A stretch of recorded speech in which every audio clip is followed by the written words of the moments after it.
Ângelos TV, uma janela de esperança com Fátima mais perto de si. Muito bom dia, sejam bem-vindos a mais um Matinais. Hoje estaremos à conversa com Dom José Augusto Traquina Maria, é bispo eleito de Santarém. Terá a sua entrada solene na Diocese de Santarém a 26 de novembro deste ano, às 4 da tarde, e ocorrerá na Igreja de Santa Clara.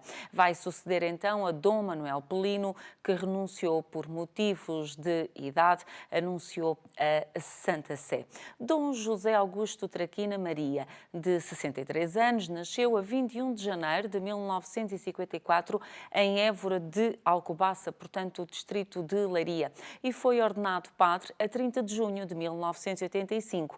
A 17 de abril de 2014 foi nomeado bispo auxiliar de Lisboa pelo Papa Francisco e ordenado bispo a 1 de junho desse mesmo ano, numa celebração presidida pelo cardeal patriarca Dom Manuel Clemente. Mestre em Teologia Pastoral pela Universidade Católica Portuguesa em Lisboa, é então o terceiro bispo da Diocese de Santarém. Esteve vários anos ligado à preparação dos candidatos ao sacerdócio, tendo feito parte da equipa formadora do Seminário de Almada e do Pré-Seminário de Lisboa e muito mais. Na Conferência Episcopal Portuguesa, Dom José Traquina é vogal das comissões da Pastoral Social e da Mobilidade Humana, do Laicado e Família e da Missão e Nova Evangelização. E muito mais haveria para dizer sobre o bispo Dom José Traquina. Contudo, porque queremos conhecê-lo um pouquinho melhor, porque queremos passar para a conversa, não vamos estar aqui o tempo todo no currículo, senão não teríamos tempo para mais nada. Por isso mesmo vamos passar para a conversa com o nosso convidado e desde já, Dom José Traquina, agradeço-lhe imenso o facto de ter aceitado o nosso convite, estar hoje aqui connosco. E começávamos exatamente por esta nomeação, por esta eleição. É um desafio? É um desafio que o Papa Francisco nos lança com uma nomeação. Quando somos nomeados auxiliares, bispos auxiliares, corremos esse risco. Pode não acontecer. E eu sentia-me muito bem e sinto muito bem em Lisboa, na Diocese de Lisboa, como auxiliar, e auxiliar de um pastor, de um grande pastor diocesano, que é o nosso cardeal patriarca Dom Manuel Clemente, e, portanto, o trabalho com ele tem sido muito agradável, junto ao povo de Deus, representando como pastor, e, portanto, sentia muito bem. Mas sabemos que, quando acontece uma nomeação como auxiliar, pode vir a acontecer esta hipótese. Portanto, sabemos isso da teologia, sabemos isso da teologia pastoral, pode acontecer. E foi o que aconteceu, numa necessidade de nomear um bispo para Santarém. Então foi assim decidido e o Papa nomeou e eu irei. Portanto, irei. O desafio será naturalmente abraçado com a confiança da fé de quem confia, de quem acredita, e que também tendo presente que não se exerce o ministério do bispo sozinho e, portanto, irei contar com os sacerdotes, com os religiosos, com os diáconos, com os religiosos. Irei estar presente junto dos leigos que exercem a sua missão apostólica na Igreja e no mundo. E, portanto, é a missão da Igreja, a missão do Bispo insere-se nesta comunhão e unidade da Igreja diocesana, e é esse desafio que irei enfrentar, de acordo com as capacidades e com o discernimento que Deus nos ajudará a fazer no percurso. Esta proximidade que refere, é importante mantê-la entre o bispo e os seus diocesanos? E é também a minha experiência. É também uma grande exortação que o Papa Francisco faz aos pastores e tem sido a minha experiência ao longo dos anos. Ou seja, a participação, a proximidade gera envolvência e, portanto, gera uma maior participação. E nós envolvemos-nos numa causa quando participamos. E participamos nas decisões e participamos na execução. E, portanto, não há um cumprimento de uma coisa sem envolvência, porque seria quase uma coisa estranha, não? Naturalmente, em termos pastorais, é assim que se faz. Procuramos o mais possível que as pessoas estejam envolvidas, participem, E, portanto, todo o critério, a nível de uma comunidade paroquial ou a nível de uma diocese, supõe sempre o mais possível essa envolvência, para nos sentirmos na mesma missão que é de toda a Igreja. E isso com certeza comigo vai acontecer, porque é de facto o que é pedido e é também a minha experiência. Até porque também o Dom José Traquina sempre teve esta experiência da proximidade, sempre quis estar sempre muito próximo dos fiéis. E desta forma considera que também as pessoas sentem-se de facto pedras vivas da Igreja onde estão inseridas? Bem, sentir-se-ão na medida em que promovermos exatamente uma Igreja assim, não é? Na medida em que consideramos aquela participação com aquilo que as pessoas podem dar, porque há pessoas, cada uma tem a sua capacidade, mas as pessoas têm sempre algo de si, de bom, a colocar à disposição. Portanto, há um crescimento na fé dessa disponibilidade, há um crer que Deus está ali, está com elas, não é? Como alguém há dias me dizia, mas tu vais, mas Deus já lá está. Claro que já lá está com as pessoas, obviamente. E, portanto, é necessário valorizar as pessoas no que elas têm. E com paciência, no sentido de o fazer com que uma boa exploração dessa graça, da presença de Deus na vida das pessoas, e pô-las a participar com aquilo que elas podem fazer. Não menosprezar, porque é pouco, não menosprezar, porque não, é a pessoa que está, então o seu testemunho é importante. Porque nós crescemos com o testemunho. Todos nós crescemos com o testemunho. A pessoa dá um testemunho, é pequenino, mas ela cresceu com esse testemunho. O testemunho é importante. É importante para a pessoa que o dá, em primeiro lugar.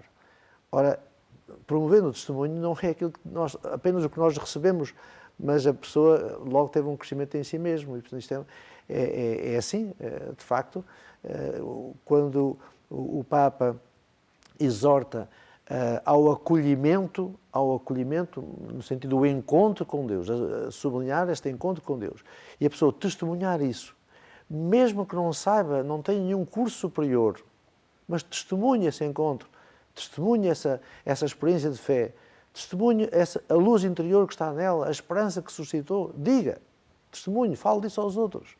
Ao dizer, ao falar, isso cresce. A fé é assim, cresce quando se fala dela e, portanto, isso deve-se propor, obviamente. É por isso que refere que hoje a evangelização tem que ser feita através do testemunho, mas também de uma forma diferente, que só o tradicional já não chega. É insuficiente, porque repare-se, nós em Portugal, como noutros países da Europa, vivíamos a dimensão da fé um bocadinho como nascemos portugueses. E depois nascemos portugueses, ficamos portugueses, não é? Nascia-se quase católico, era só receber o batismo, depois fica católico. E hoje já não é assim. Porquê? Porque o ambiente em que se vivia já não é a mesma coisa. Ou seja, a família não consegue por si um ambiente em que os valores passem. Ou seja, algumas famílias o conseguirão, mas a dimensão cultural é de outra maneira. Ou seja, as influências, os meios de comunicação, é uma diversidade tão grande que a pessoa recebe da escola, da sociedade, da comunicação que existe, das redes sociais, recebe tantas influências, os meios são tantos, influências muitas, que é preciso ter outras propostas para as pessoas e propostas também pensadas para fazer às pessoas e, portanto, ajudar a que eles façam a experiência da fé. E, portanto, aquilo que era habitual no ambiente familiar é insuficiente. Não digo que não é bom, mas é insuficiente para a pessoa se alimentar num crescimento, num avanço na vida adulta, no interesse pela sociedade, fazer isso de uma forma conscientemente cristã à luz da fé.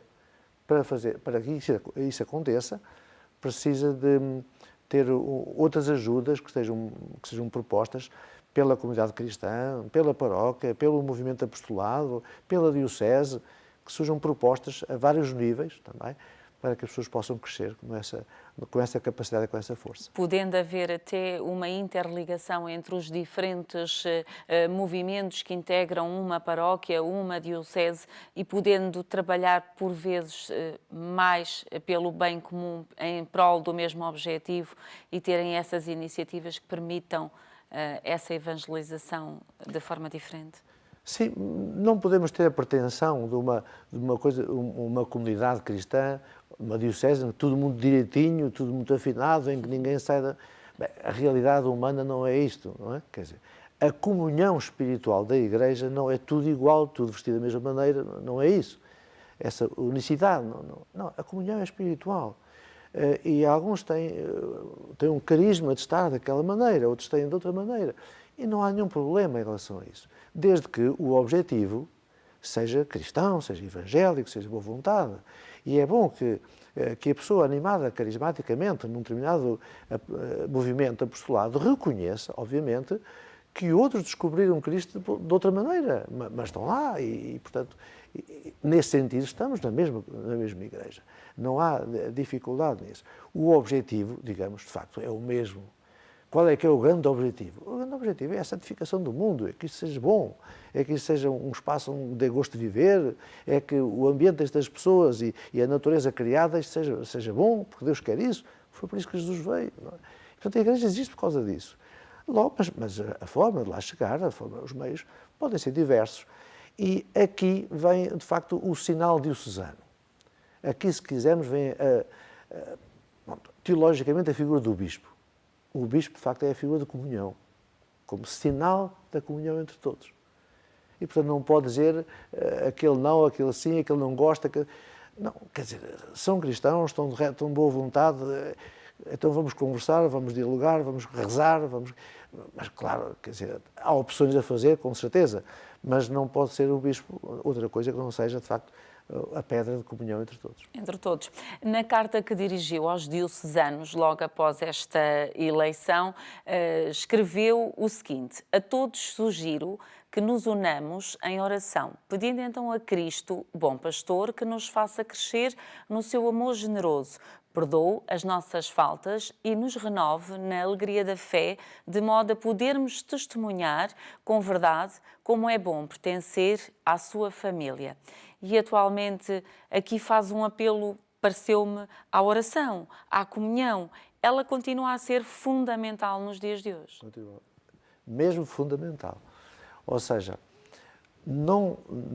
a pastoral não é uma coisa para entreter, não é para ocupar pessoas que não têm nada a fazer. Resulta de uma grande experiência de espiritualidade, que é o encontro com Deus. Eu diria que a face da terra se transformará se a pessoa der lugar à presença de Deus. A presença de Deus na vida humana é um benefício para os relacionamentos humanos todos e um benefício para a própria natureza. A adoração a Deus não prejudica a relação com o próximo, nem prejudica a própria natureza criada. Não é um prejuízo, é um bem, é uma graça enorme. Neste sentido, a mudança, no momento histórico de uma diocese, em que muda o bispo de uma diocese, é uma oportunidade para pedirmos esta graça. E, portanto, quando eu peço aos diocesanos de Santarém um momento de oração, é porque, quer dizer, é um momento que podemos pedir a Deus uma graça, que este momento corresponde a um sinal do reconhecimento do amor de Deus para a diocese, para a Igreja, para toda aquela geografia humana que pertence e que constitui a diocese de Santarém, reconhecer como um momento de graça e não simplesmente com uma questão social ou uma coisa muito espetacular. Não, pretende-se que seja um acontecimento de Igreja e, portanto, obviamente, onde Deus esteja.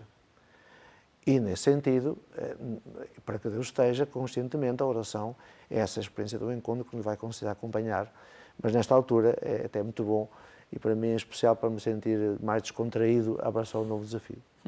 Até porque também refere, já o disse aqui, que todos na comunhão com todos e que Desta forma, tendo em conta a diversidade da Diocese de Santarém, não só em termos geográficos, que é grande, muito grande até se calhar, e depois tem dentro da sua geografia várias vivências de fé e também a forma cultural como as pessoas a vivem.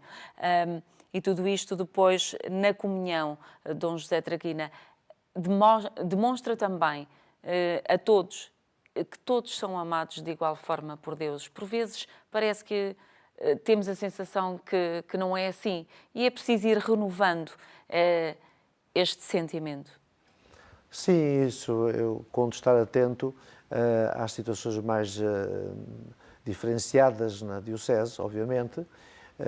Terei em conta as experiências pastorais que têm algumas diferenças entre uma pastoral mais urbana, na cidade, ou mais nas aldeias mais dispersas. Há, de facto, alguma atenção a essas realidades, mas também já o sabemos, já conhecemos. Mas existem algumas sugestões que devem ser também colocadas em cima da mesa com os pastores e com os leigos para dinamizarmos situações que porventura parecem dispersas e com boa vontade geram uma graça maior, uma partilha maior e um enriquecimento maior para todos. Ou seja, o bairrismo, digamos assim, é bom por um lado, mas pode ter alguns prejuízos por outro. Nos tempos que correm, é bom conjugar vontades para fazermos uma coisa mais bonita. E em pastoral, de facto, isso acontece, não é? A conjugação de esforços e de dinamismos beneficia a todos. Isto é a prática também que temos de ter em conta. Nas grandes cidades existem outros tipos de preocupações, mas de uma ou de outra maneira é preciso pensar a realidade, ou seja, não aplicar formas iguais em todo lado sem pensarmos, mas respeitar a realidade e procurar, de facto, fazer luz sobre essa realidade, com a envolvência das pessoas, obviamente. Em termos dos jovens, 2018 será o ano do Sínodo em que a juventude vai estar como temática central. Aliás, o tema é mesmo os jovens, a fé e o discernimento vocacional. Dom José Traquina, como é que está a nossa juventude de fé? Bem, eu não sei avaliar, enfim, a Diocese de Santarém em termos juvenis. Sei que tem um movimento de escuteiros que me parece saudável em termos da Diocese, por aquilo que conheço e a informação que tenho, mas de facto não conheço a realidade para poder comentar. O que posso dizer é que, do ponto de vista da minha expectativa e da minha esperança, é que acredito na capacidade, na generosidade juvenil e, portanto, no muito que esta juventude tem e pode dar para o seu bem e para o bem da Igreja, para o bem da sociedade no seu futuro. E, portanto, o sínodo que irá acontecer será um momento privilegiado para ajudar os jovens a assumir uma reflexão que tem a ver com a sociedade, porque nós adultos, cabe-nos, e é aquilo que o Papa está a fazer, cabe-nos criar espaços para que os jovens se afirmem, para que os jovens reflitam, digam e participem. Não é os adultos a dizer aos jovens como é que se vão portar, e depois eles não estão de acordo, e depois já o conflito de gerações tem que acontecer, pois, tem que acontecer. Mas, se calhar, o melhor é ouvirmos uns aos outros. E, portanto, dar aos jovens um espaço de discernimento, por eles também ouvirem os adultos, e os adultos ouvirem-nos a eles, e eles têm, na sua geração, uma riqueza grande a dar, não é? Obviamente. Estou absolutamente convencido que Deus quer a elevação da vida da juventude do nosso tempo. Não podia pensar outra coisa, obviamente. E, portanto, na Igreja é um espaço privilegiado para um discernimento em termos juvenis. É muito agradável pôr os jovens a conversar, dar espaço. Às vezes demora um pouco, da minha experiência última, às vezes é preciso estar um bom bocado até que consigam falar, porque, enfim, a diferença de idade também, de geração, leva tempo. Mas é muito agradável quando, a certa altura, conseguimos pôr a conversar e ouvi-los nas suas preocupações e deixá-los nas suas afirmações é muito importante. Naturalmente que a proposta da Igreja nem sempre é entendida, a doutrina da Igreja nem sempre é entendida, mas há uma coisa que eu estou certo, é que Deus não quer a vida, nem a dos jovens nem dos adultos, não os quer numa banalidade existencial, numa entrega sem ideal, a uma fruição sem ideal nenhum, sem nenhum objetivo. Acho que Deus não quer. E, portanto, a Igreja, nesse aspecto, tem que abrir horizontes, apontar, de facto, luzes do horizonte para os jovens verem que o caminho é grande, é um bom caminho a percorrer, mas eles estão envolvidos nessa descoberta e, portanto, na descoberta da própria vontade de Deus a seu respeito. Além disso, porque Deus não desiste, existe a questão juvenil e, de facto, vocacional, e que salientou essa dimensão é muito importante, que é o reconhecimento de que Deus não só existe, mas tem também uma palavra de vontade acerca da existência de cada um de nós.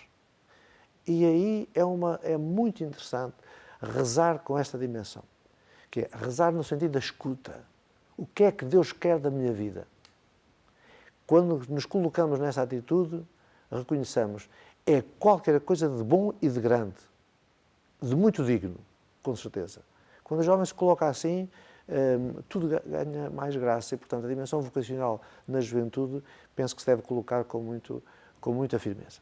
Até porque eles têm demonstrado que, quando são chamados, conseguem dizer presente e conseguem perceber muito bem os caminhos que esta Igreja, conduzida pelo Papa Francisco, quer trilhar.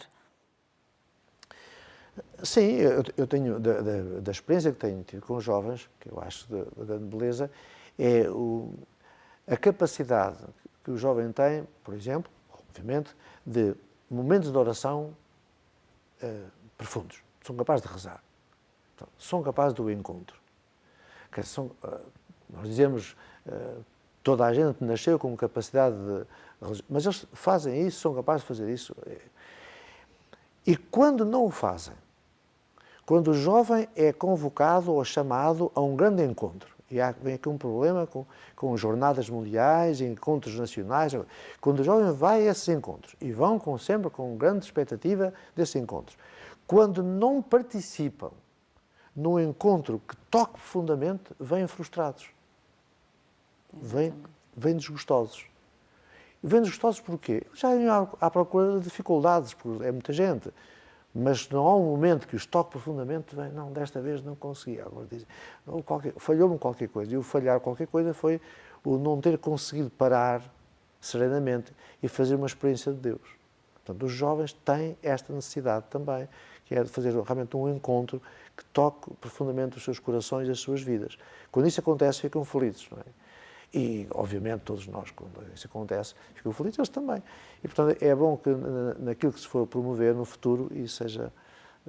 Enfim, às vezes é difícil, quando são multidões, nem sempre é fácil. Muito bem, estamos quase a terminar a nossa conversa e também no final da carta que dirigiu aos diocesanos de Santarém dizia: caros diocesanos, alegrai-vos sempre no Senhor. Foi o lema que escolhi há 3 anos, a quando da minha ordenação episcopal. Não nos falte este bom fruto do Espírito Santo. Peço-vos agora a vossa oração pelos sacerdotes, especialmente por aqueles que nesta altura assumem também novas responsabilidades pastorais. Nessa prece inclui este vosso bispo agora nomeado. E ficou-me de facto este: alegrai-vos sempre no Senhor.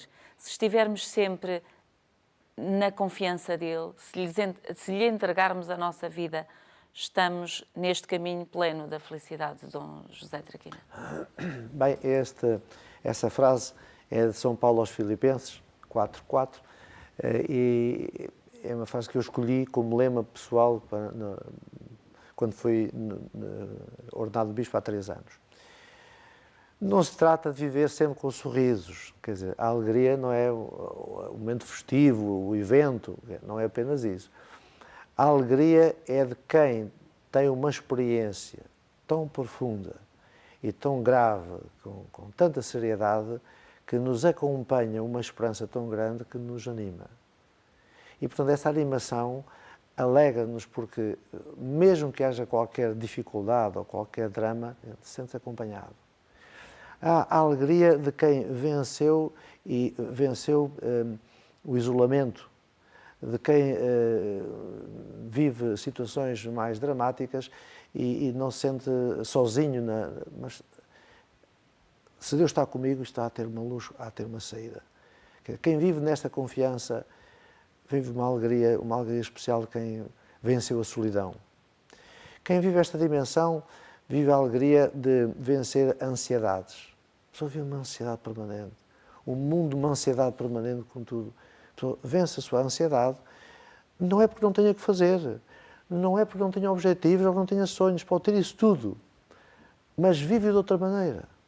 Vive de outra maneira, vive numa confiança. Isso é motivo de alegria. E, portanto, a alegria também, Nosso Senhor tem uma resposta, inclusive, para os êxitos, que é uma coisa estrondosa em termos de alegria, que é aquela alegria de quem teve um êxito, não é? E os apóstolos um dia chegaram a Jesus contentes por causa dos êxitos que tiveram. E Jesus menosprezou essa alegria. Menosprezou no sentido, estás contentes com isso? Não menosprezou no sentido, não disse que não era importante. Mas o que lhes disse foi outra coisa, que é uma coisa espantosa. Alegrai-vos antes, porque os vossos nomes estão escritos no céu. Ainda de aprofundar melhor o que é. Mas é assim, qualquer coisa que aponta longe. Tá? É assim, quer dizer, quem descobre a Cristo tem esta dimensão, esta projeção. Quer dizer, o vosso nome, a vossa vida está inscrita num projeto de distância e, portanto, até as alegrias que nós vivemos dos êxitos são inferiores àquela que temos nesse horizonte. De maneira que viver à luz da fé, eu direi, é de facto uma beleza muito grande, que nos dá a experiência a alegria. Repare, também escolhi essa frase de São Paulo, porque tem muito a ver comigo também, tem a ver com o meu gosto de estar e com, digamos, a experiência pastoral que tive. Foi uma experiência em que teve muito presente a dimensão da festa. Reconhecendo que a festa é, se quisermos, o próprio sentido da vida, a festa. Mas não há festa sem determinados cuidados. Não há festa sem trabalho, não há festa sem nos perdoarmos aos outros, não há festa sem dedicação. A festa exige condições para lá chegar. Mas de facto, ela tem porque é o próprio sentido da vida. E, portanto, nesse sentido, inclui-se aqui a alegria de estarmos uns com os outros. A festa no sentido de aproximar as pessoas, de estarmos juntos. Isto é projeção. O gosto de estar uns com os outros. Mas nós, para estarmos com os outros, temos que estar juntos também no trabalho que fazemos e com paciência, e com virtude, e com capacidade de perdoar, com gosto de estar, não é? E depois fazemos festa, assim. Se estivermos todos zangados, ou estivermos todos com vontade de vingança, ou isso não é um ambiente para nós. Portanto, a Igreja tem aqui, até do ponto de vista humano, uma educação a fazer ao nível mais pequenino ou maior, que é o sentido da festa, onde este ambiente humano, de facto, acontece. As comunidades cristãs da origem da Igreja viviam da palavra que as educava, que criava sensibilidade e criava o gosto de estarem uns com os outros e, portanto, se aperfeiçoarem. Portanto, a perfeição cristã é exatamente isso. A penitência não era outra coisa senão a vontade de ser melhor, de ser mais perfeito, e cuidar-se uns dos outros na comunidade. E daí vinha a alegria de estar. Muito bem. Vamos finalizar deixando-lhe uns segundos para uma mensagem lá para casa.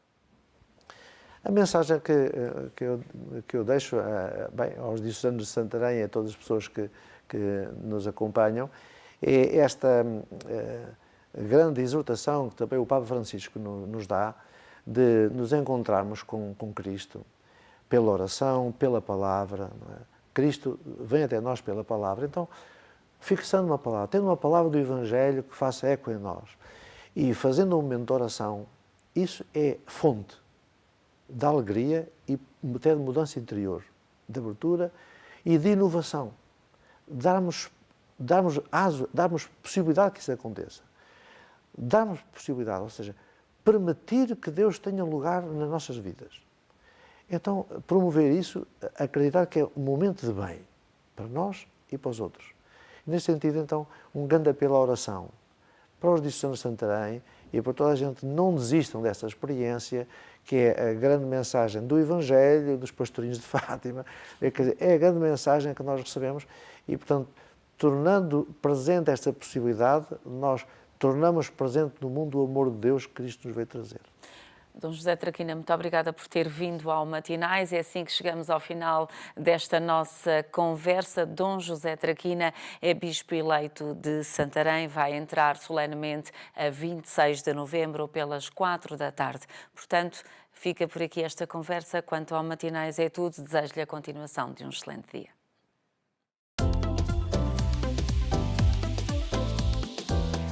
Ângelos TV, uma janela de esperança com Fátima mais perto de si.